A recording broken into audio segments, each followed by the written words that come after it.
Hello everyone, कैसे हैं आप सब लोग। आशा करता हूँ आप सब बढ़िया होंगे। मेरा नाम है दीपांशु पाल और आप देख रहे हैं हमारा प्यारा सा यूट्यूब चैनल जिसका नाम है डीपी भैया। तो आज के लेक्चर नंबर 01 में आप सभी का स्वागत है दोस्तों। Welcome welcome welcome welcome. तो इस नए चैप्टर में भी आपका स्वागत है। तो कैसे हैं आप सब लोग, बता दीजिए ना। Cell cycle and cell division में आपका स्वागत है। मुबारक हो, आपने cell the unit of life complete कर लिया है। और जो पहले ही यहाँ पे कूद रहा है, कृपया ऐसी भूल ना करें। पहले उसकी प्लेलिस्ट बन चुकी है cell the unit of life की, वहाँ जाएं और वो प्लेलिस्ट पे पूरी लेक्चर वाइज सीरीज डली पड़ी है।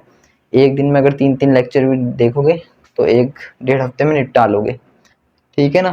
तो ऐसे बीच में नहीं घुसेंगे। और आज हम बेसिक बातें करेंगे cell cycle and cell division की। ज़्यादा लंबा लेक्चर नहीं रखेंगे, 20 से 25 मिनट तक का रखेंगे ही रखेंगे, है ना।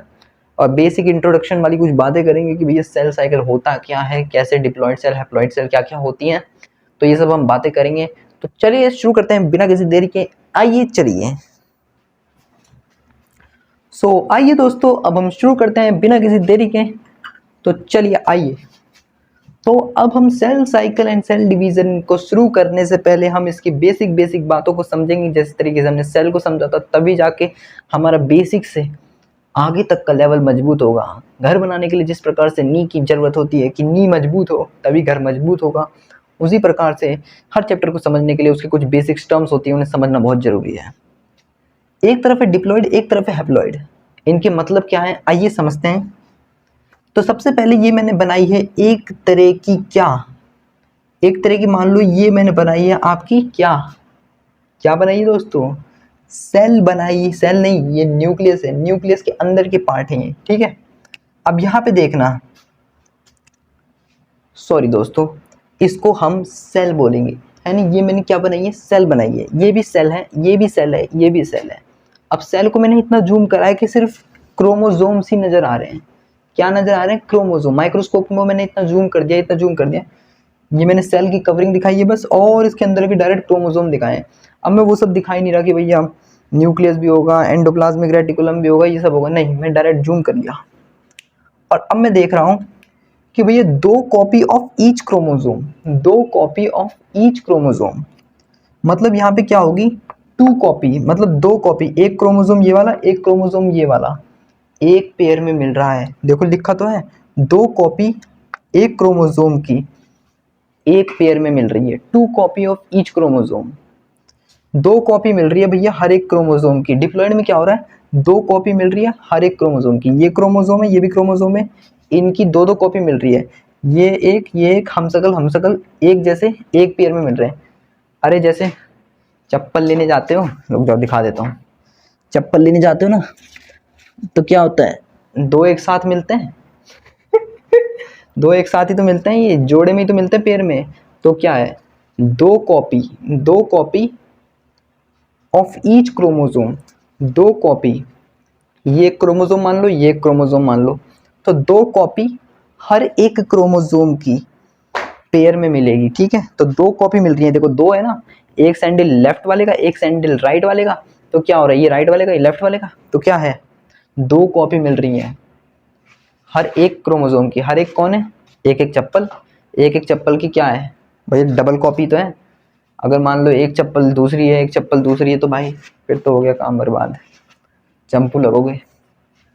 तो इसका एग्जाम्पल है सबसे बढ़िया ह्यूमन सेल। ह्यूमन सेल में भी क्या, ह्यूमन सेल डिप्लॉयड होती है, आपको भी पता है। उसमें कितने क्रोमोसोम्स प्रेजेंट होते हैं, 46, जिसमें 23 पेयर्स में होते हैं, 23 पेयर्स में होते हैं, 23 जोड़ा, मतलब 23 क्रोमोसोम्स एक जैसे पाए जाएंगे। मतलब 23 एक जैसे, 23 एक जैसे, मतलब क्या है, मतलब एक क्रोमोसोम ये वाला है तो एक इसका डुप्लीकेट होगा। वैसे ही 23 क्रोमोसोम पा रहे हैं, उसके डुप्लीकेट और 23 हैं, तो 46 क्रोमोसोम्स हैं। तभी तो जोड़े में मिलेंगे, जोड़े, वो जोड़े नहीं जो आप बारात में देखते हैं। वो तो अलग मैटर हो गया, वो जोड़े थोड़ी ना कह रहा था मैं। जोड़े तो ये घुटनों का दर्द भी होता है बोलने का। तो बोथ क्रोमोसोम ईच पेयर, अगर दोनों क्रोमोसोम एक ही पेयर के हैं तो उन्हें बोलेंगे होमोलोगस क्रोमोसोम, होमोलोगस क्रोमोसोम। और अगर दोनों क्रोमोसोम डिफरेंट पेयर के, मान लिए एक क्रोमोसोम ये वाला ले लिया, एक क्रोमोसोम ये वाला ले लिया, अब एक क्रोमोसोम ये वाला ले लिया, एक क्रोमोसोम ये वाला ले लिया, एक क्रोमोसोम ये वाला ले लिया, एक क्रोमोसोम ये वाला ले लिया। तो मतलब अगर बोथ क्रोमोसोम डिफरेंट पेयर के हैं, मतलब अलग अलग पेयर से लिए हैं, है ना, देखो chromosome of different pair is called non homologous chromosome. अब भैया हैप्लॉइड क्या होता है? हैप्लॉइड में देखो एक ही क्रोमोसोम दिख रहा है, इनकी कोई कॉपी दिखती है? नहीं, इनकी कोई भी कॉपी नहीं मिलेगी। जैसे आपने देखा होगा मेल के स्पर्म में कोई कॉपी नहीं होती, 23 क्रोमोसोम जाएंगे, उनकी कॉपियां नहीं जाएंगी, क्योंकि अगर 23 स्पर्म में होंगे और 23 फीमेल के एग में होंगे तभी तो मिलके ये 46 बनेगा दोस्त मेरे, 46 बनेगा।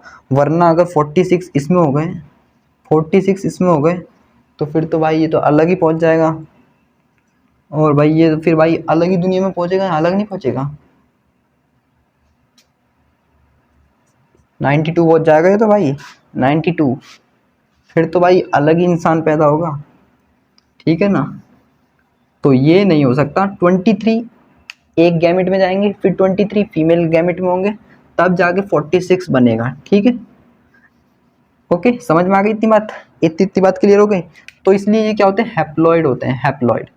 इसका एग्जांपल है स्पर्म एग जिसे हम गैमेट बोलते हैं, और इसके n is equal to 23 chromosome है, एक क्रोमोसोम है दोस्तों, क्रोमोसोम। आशा करता हूँ आपको मेरी बातें समझ में आ रही होंगी। मैं आपको पूरी तरह से समझाने की पूरी कोशिश करूंगा ताकि आपकी ये पूरे जहन में उतर जाए। और cell cycle and cell division में स्टूडेंट को बहुत ज़्यादा डर लगता है कि भाई इसमें कैलकुलेशन टाइप है, ये मैथ कहाँ से घुसेड़ दी मैंने। मैथ नहीं है, यूनिटरी मेथड है, यूनिटरी।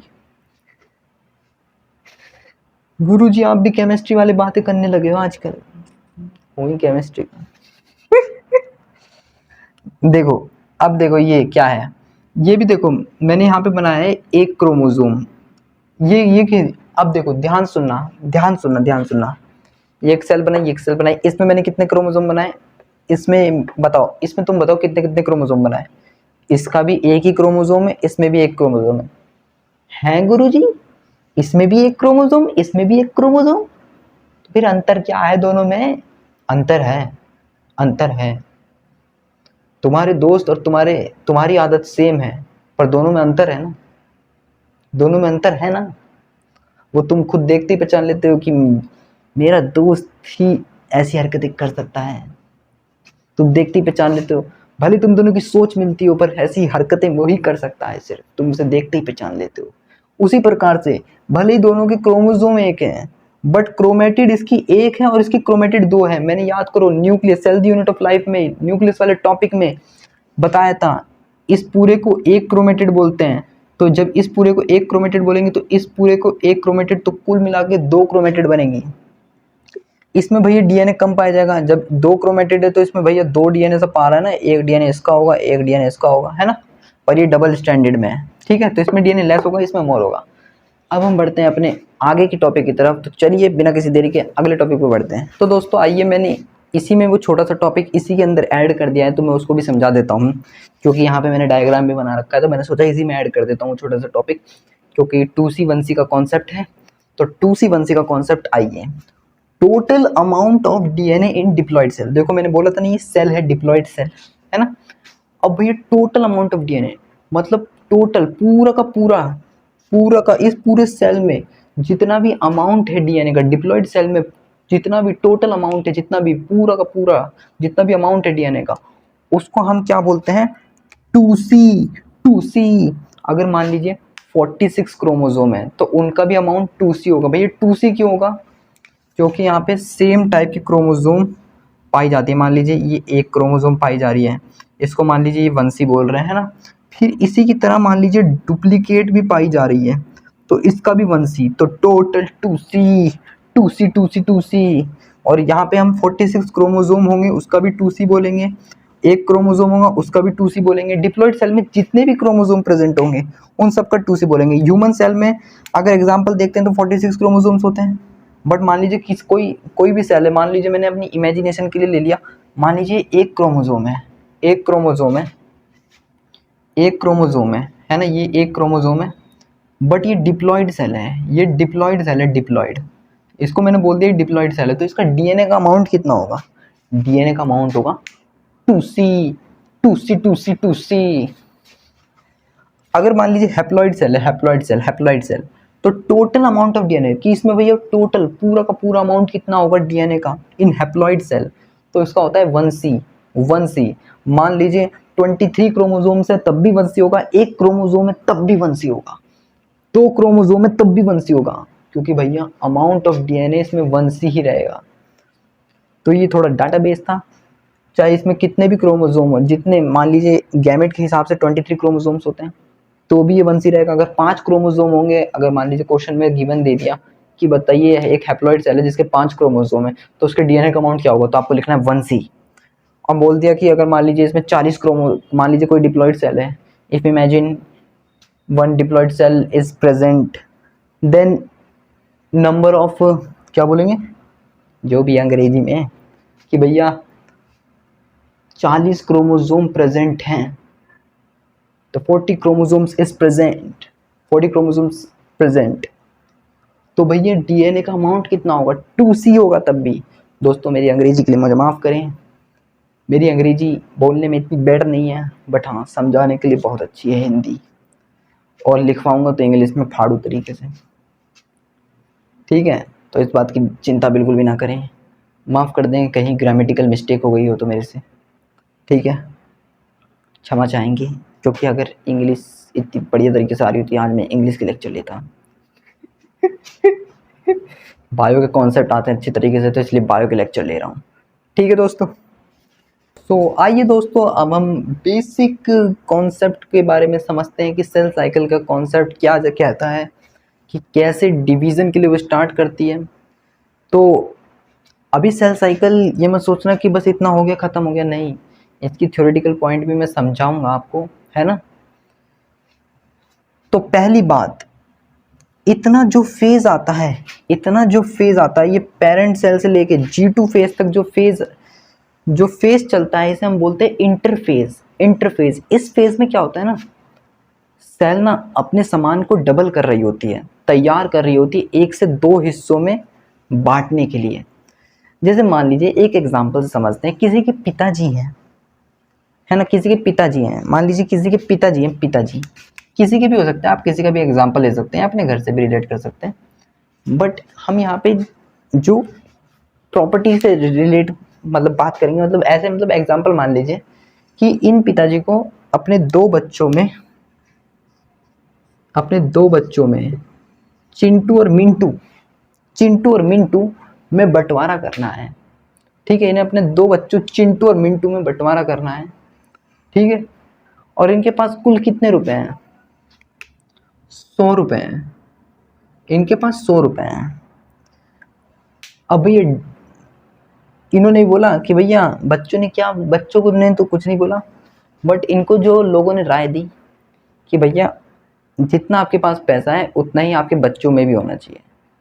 तो इन्होंने कहा ठीक है मेरे पास 100 रुपए हैं तो मैं 50-50 दे देता हूँ। कह रहे नहीं जी, आपको ऐसे नहीं करना, आपके पास जितना है उतना ही आपके बच्चों के पास भी जाना चाहिए।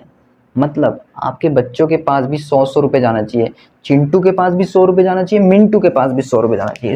इसका नाम मान लो चिंटू है, चिंटू इसका नाम है मिंटू, है ना। तो ये नाम है चिंटू, ये है मिंटू। अब इन दोनों के पास कितना कितना जाना चाहिए, 100 रुपए ही जाना चाहिए बंटवारे के समय।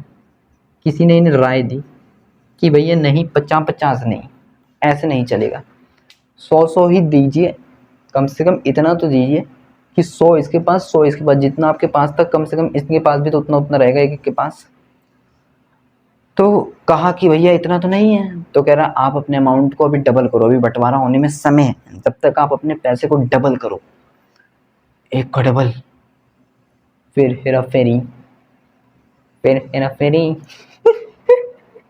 एक का डबल करके देगा 30 दिन में।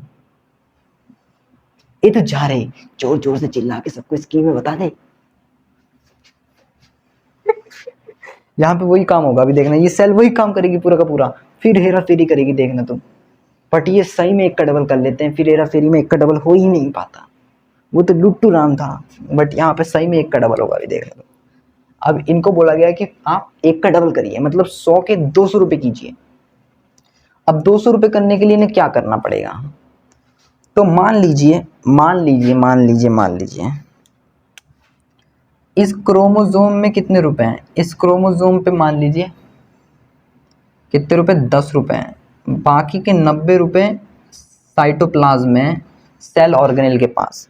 बाकी के 90 रुपए, मान लीजिए एग्जांपल है, आपको 90 रुपए 10 रुपए नहीं लिखने हैं, बाकी के 90 रुपए सेल ऑर्गेनेल के पास है और न्यूक्लियस के पास 10 रुपए, मतलब तिजोरी में 10 रुपए धर रखे हैं, मतलब सॉरी तिजोरी में, हाँ तिजोरी में 10 रुपए धर रखे हैं और बाकी के जो 90 रुपए हैं वो अपनी जेब में लेके फिरते हैं इनके पिताजी, है ना, कि भैया अगर तू बाई चांस 90 रुपए खत्म भी हो गए तो मेरे पास 10 रुपए तो रहेंगे बाद में। मान लीजिए इनका समय जब था जब 100 रुपए भाई 2-2, 3-3, 5-5, 10-10 हज़ार के बराबर थे, ये वो समय मान लो, ठीक है। तो अब ये क्या है, साइटोप्लाज्म है बाहर का, देखो ये सेल है, डिप्लॉइड सेल है, पेरेंट सेल क्या है, डिप्लॉइड है, 2n का मतलब क्या था, डिप्लॉइड। अब देखिए ये क्या है, ये साइटोप्लाज्म है और ये न्यूक्लियस है, न्यूक्लियस के अंदर हमने क्या बनाया है, क्रोमोसोम, ठीक है, क्रोमोसोम बनाया है, ओके। अब ये क्या करेंगे, अपना साइटोप्लाज्मिक कंटेंट को क्या करेंगे, इंक्रीज करेंगे, तो सेल ऑर्गेनेल की सिंथेसिस होती है यहाँ पे। तो ये 90 रुपए से पता है कितने रुपए कर लेते हैं, इसके कर लेते हैं 150 रुपए। गुरुजी 150 रुपए कर लिया, हाँ ये अभी का अभी 10 का 10 ही रुपए है। गुरुजी तिजोरी में क्यों नहीं बढ़ रहा पैसा, तिजोरी हमारी खाली है। जीवन फेज है, इनमें इन्होंने क्या करा, साइटोप्लाज्मिक कंटेंट को क्या करा, इंक्रीज करा, मैक्सिमम इंक्रीज करा। देखो सेल ऑर्गेनेल सिंथेसाइज होती है मैक्सिमम, मतलब साइटोप्लाज्म का कंटेंट मैक्सिमम बढ़ा यहाँ पे।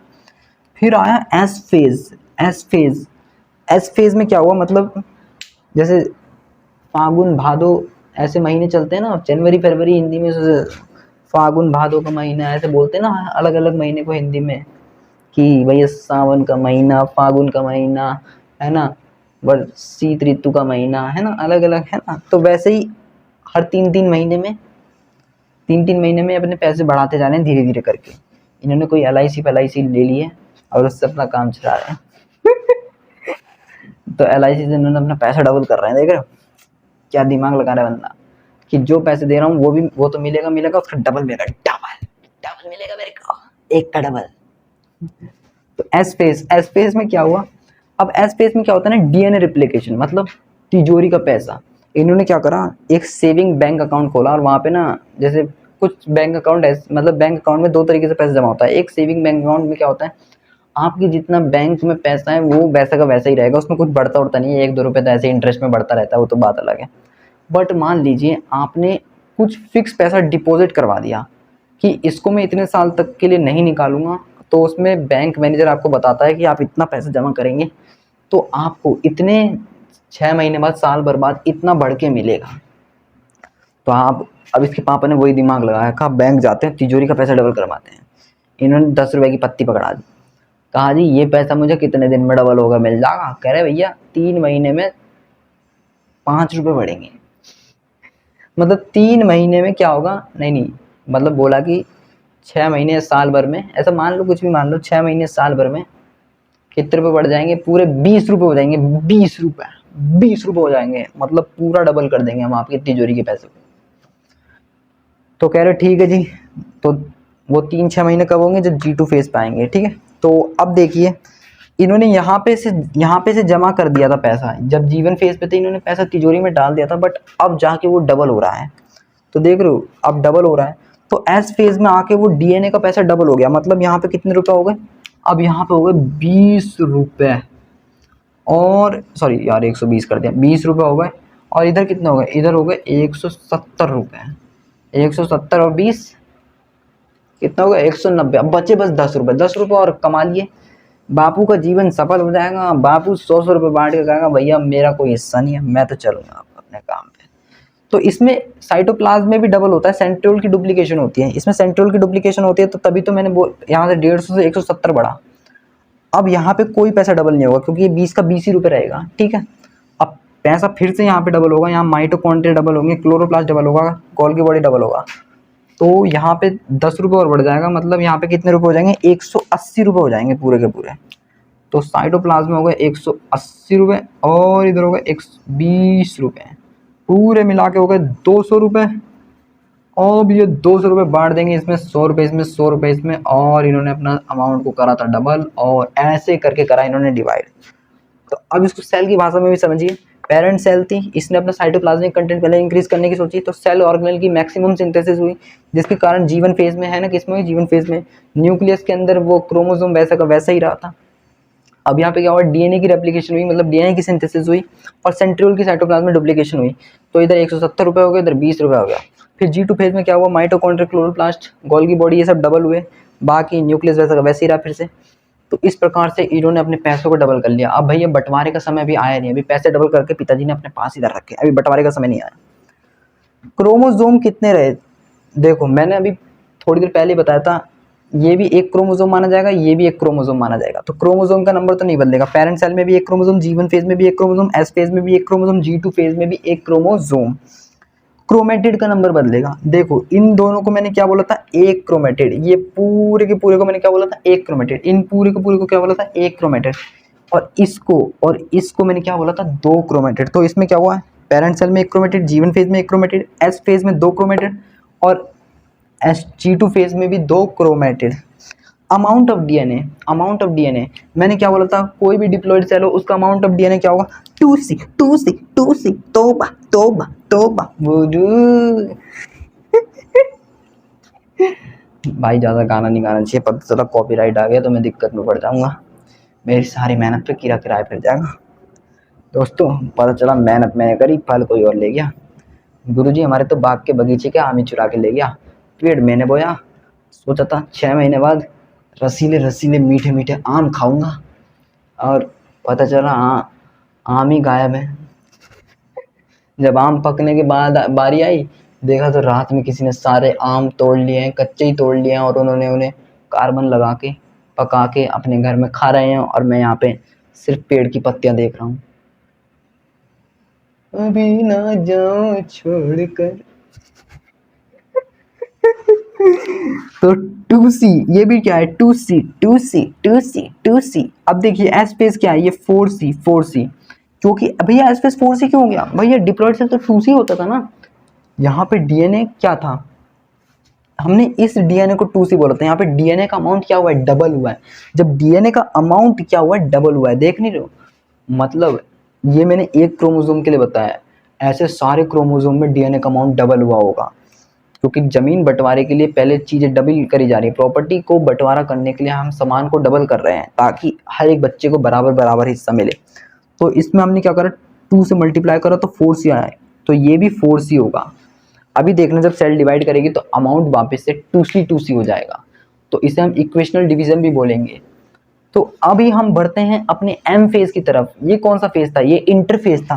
पेरेंट सेल मतलब G1S G2 से लेकर तक ये इंटरफेज था। अब हम बढ़ेंगे एम फेज में, जिसका होता है क्या, जिसमें होता है डिवाइड। आइए, बट अभी हम डिटेल में नहीं घुस रहे, अभी हम बेसिक ले रहे हैं। डिटेल में डिवीजन बताऊंगा कि कैसे होता है, मेटाफेज, एनाफेज, प्रोफेज, टीलोफेज, मतलब प्रोफेज, मेटाफेज, एनाफेज, टीलोफेज, ऐसे चलता है सीक्वेंस ताबड़तोड़ तरीके से, एकदम रोंगटे खड़े हो जाएंगे आपके। गुरुजी डिवीजन में तो बहुत टाइम लग रहा है, डिवीजन में टाइम नहीं लगता। मान लीजिए ह्यूमन सेल है ना, ह्यूमन सेल 24 घंटे में डिवाइड करती है, जिसमें से वो क्या करती है, 1 घंटे में सेल डिवाइड करती है, बाकी के 23 घंटे वो इसमें गुजारती है। इसमें गुरुजी इतना लंबा टाइम लेती है, हाँ, और 1 घंटे में डिवाइड कर देती है। भले ही वो प्रोसीजर समझने में हमें 2-3 लेक्चर लगेंगे, बट ठीक है, कोई बात नहीं। तो दोस्तों अब हम देखते हैं सेल साइकिल के आगे का ही पार्ट है, जिसने भाई G2 तक लिख लिया और उसके पेज में जगह है तो वो वहीं से कंटिन्यू करे, ये बस यहाँ एरो से कंटिन्यू कर दे आगे की तरफ। जिसके पास नई जगह है पेज पलटे और ऊपर से एक G2 बना ले और उसके आगे से एरो डाल के ये सब बना ले। और जिसने टेबल बनाई थी और थोड़ी सी जगह है तो ये एम फेज भी आगे को बना ले, नहीं तो अगले पेज में ही बस सिर्फ एम फेज डाल के, एक डब्बा डाल के, ये 3 चीज लिख के और एम फेज लिख लेना बस, ठीक है ना।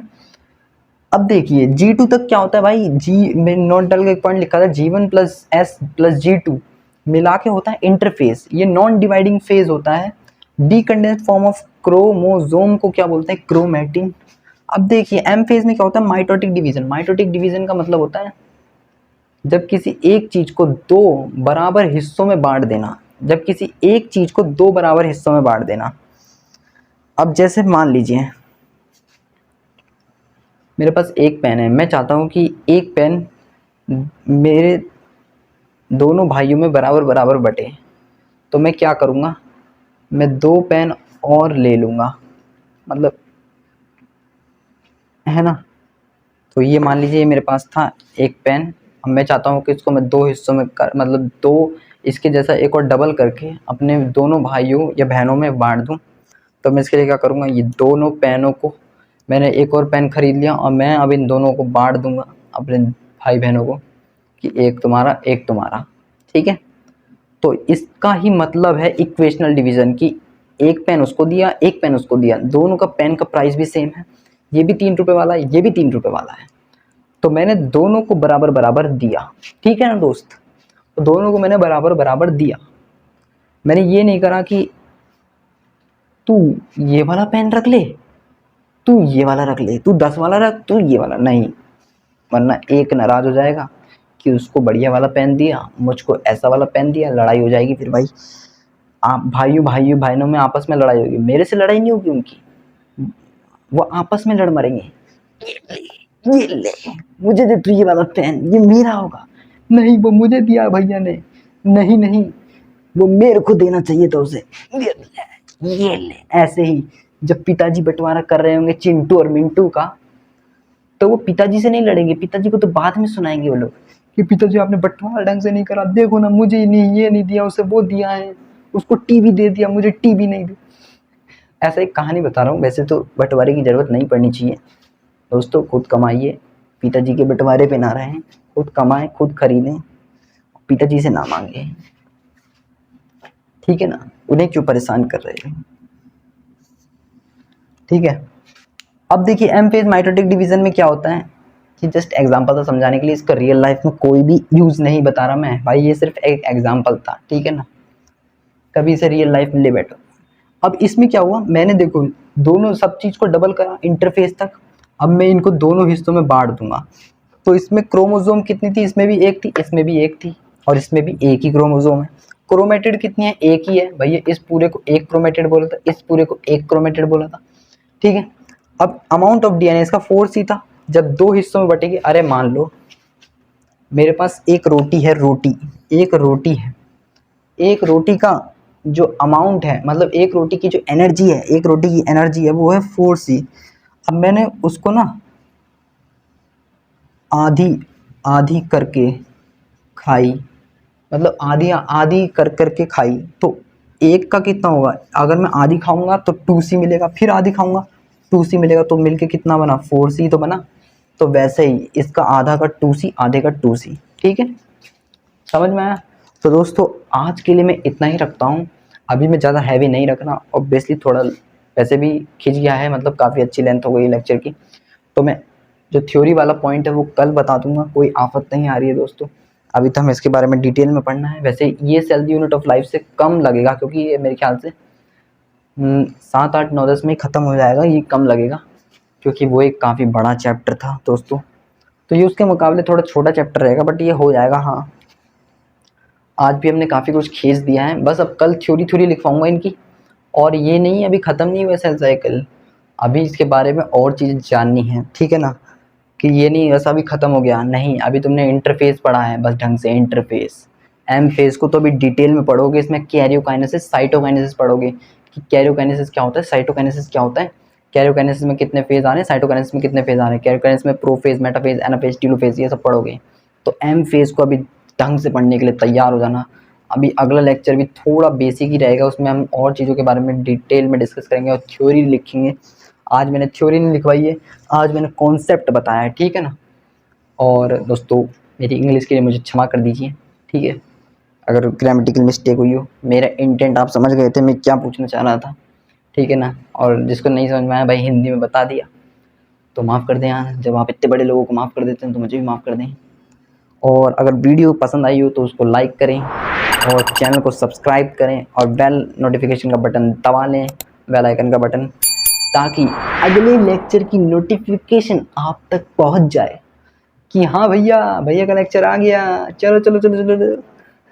तो टेलीग्राम की लिंक डिस्क्रिप्शन में अब एक्टिवेट हो चुकी है, तो उस लिंक को क्लिक करें और डायरेक्ट टेलीग्राम पे आप रीडायरेक्ट हो जाएंगे, जिसके फ़ोन में टेलीग्राम इंस्टॉल है, नहीं इंस्टॉल है तो कर लें यार। उसमें कोई भी भाई मैं पेड प्रमोशन नहीं कर रहा भाई, फ्री में नोट्स दूंगा, फ्री में नोट्स मिलेंगे, फ्री में। चैप्टर का नाम लिखा होगा, लेक्चर लिखा होगा और उसके नोट्स आपको होंगे, बस क्लिक करना है, डाउनलोड करना है और ओपन कर लेना है और पढ़ लेना है या फिर अपनी कॉपी में उतार लेना है। ठीक है, तो मिलते हैं यार अगले लेक्चर में। तब तक के लिए हंसते रहें, मुस्कुराते रहें और स्वस्थ रहें। Thank you so much.